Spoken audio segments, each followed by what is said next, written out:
Tata IPL 2024-এর champion দল Kolkata night Riders. করবো লড়বো জিতবো রে, কথাটা না আজকে সত্যি হয়ে গেল এবং কলকাতা নাইট রাইডার্স চ্যাম্পিয়ন হয়ে গেল সেই আইপিএল এর। খেলা শুরু হওয়ার আগে আইপিএল এর যখন শুরুর ম্যাচগুলো খেলতে নেমেছিল তখন কলকাতা নাইট রাইডার্সের কথা কেউ বলেনি কি কলকাতা নাইট রাইডার্স সেই প্লে অফে পৌঁছাবে বা কোয়ালিফাই করবে প্লে অফের জন্য, কেউ বলেনি।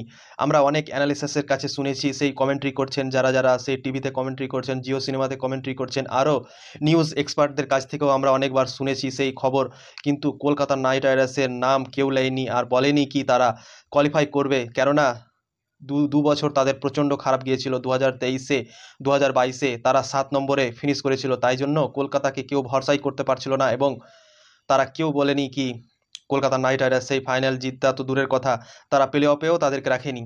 আর সবাই বলেছে চেন্নাই, মুম্বাই, রাজস্থান, ব্যাঙ্গালোর, দিল্লি এদের কথা বলেছেন, কিন্তু কলকাতার কথা কেউ বলেনি। কিন্তু কলকাতা অসম্ভবকে সম্ভব করে দেখালো সেই দুটো প্লেয়ারের জন্য, একটা হচ্ছে মেন্টর গৌতম গম্ভীর আর একটা হচ্ছে ক্যাপ্টেন শ্রেয়স আইয়ার।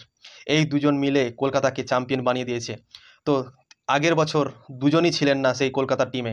শ্রেয়স আইয়ার চোটের জন্য পুরো সিজন মিস করেছিলেন 2023-এর আইপিএল, আর গৌতম গম্ভীর সেই মেন্টর ছিলেন লখনৌ সুপার জায়ান্টসের। আর এই বছর গৌতম গম্ভীর মেন্টর হয়েছেন কলকাতা নাইট রাইডার্সের, আর শ্রেয়স আইয়ার ফিট হয়েছেন এই বছর আইপিএল খেলার জন্য, আর পুরো সিজন অ্যাভেলেবল ছিল শ্রেয়স আইয়ার।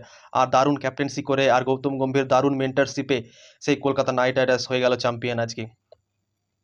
তো কংগ্রাচুলেশন কলকাতা নাইট রাইডার্স, তোমরা এত সুন্দর একটা আমাদেরকে সেলিব্রেশন করার জন্য একটা সুযোগ দিলে। কেননা কলকাতা নাইট রাইডার্স 10 বছর থেকে কাপ জিততে পারেনি, কিন্তু 10 বছর পর সেই আজকে কাপ জিতে গেল, আইপিএল ট্রফি জিতে গেল। তো আমরা তো দারুণ খুশি, যেহেতু আমরা কলকাতা রাজ্যতে বাস করি সেই, আর রাজ্যর টিম যদি জিতে যায় তো সেই দারুণ লাগে।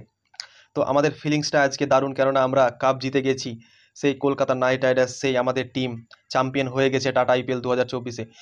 2014-তে কাপ জিতেছিল কলকাতা নাইট রাইডার্স, আর তারপর থেকে আর কাপ জিততে পারেনি। 10 বছর সেই অপেক্ষা করতে হলো কলকাতা নাইট রাইডার্সকে কাপ জেতানোর জন্য। তো ফাইনালি কলকাতা নাইট রাইডার্স সেই 2024 সালে চ্যাম্পিয়ন হয়ে গেল আইপিএলের, আর ডমিনেন্ট করে সেই চ্যাম্পিয়ন হলো। কেউ কলকাতার আগাদিকে খাড়ই হতে পারলো না। সেই কোয়ালিফায়ার ম্যাচ অবধি, প্লে অফের ম্যাচ অবধি যেখানেই কলকাতা নাইট রাইডার্স খেলেছে পুরো ডমিনেন্ট করে ম্যাচ জিতেছে। তো কোয়ালিফায়ার ওয়ানে খেললো, সেখানে হায়দ্রাবাদকে খুবই খারাপভাবে হারালো, আর আজকেও ফাইনাল ম্যাচে সেই হায়দ্রাবাদকেই দারুণ আউটস্ট্যান্ডিংভাবে হারালো। আজকেও সেই 113 রানে অল আউট করে দিয়েছিল। দারুণ বোলিং পারফরমেন্স আজকে কলকাতা নাইট রাইডার্সে দেখতে পেলাম, খাস করে মিচেল স্টার্ক আজকেও সেই ম্যান অফ দ্য ম্যাচ পেলো, আর পরপর দুটো ম্যান অফ দ্য ম্যাচ সেই মিচেল স্টার্ক পেলো।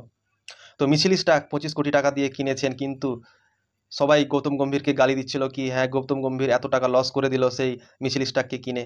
কিন্তু আজকে ফাইনাল ম্যাচ জেতানোর পর সবাই বলবে কি মিচেল স্টার্কের মাস্টার স্ট্রোক ছিল সেই মিচেল স্টার্ককে নেওয়া, আর সেটা সত্যি হয়ে গেল। আর মিচেল স্টার্ক পরপর দুটো ম্যাচে ম্যান অফ দ্য ম্যাচ নিয়ে কলকাতাকে চ্যাম্পিয়ন বানিয়ে দিল মিচেল স্টার্ক। তো ভিডিও ভালো লাগলে অবশ্যই লাইক করবেন, শেয়ার করবেন এবং ফলো করে দেবেন বন্ধু।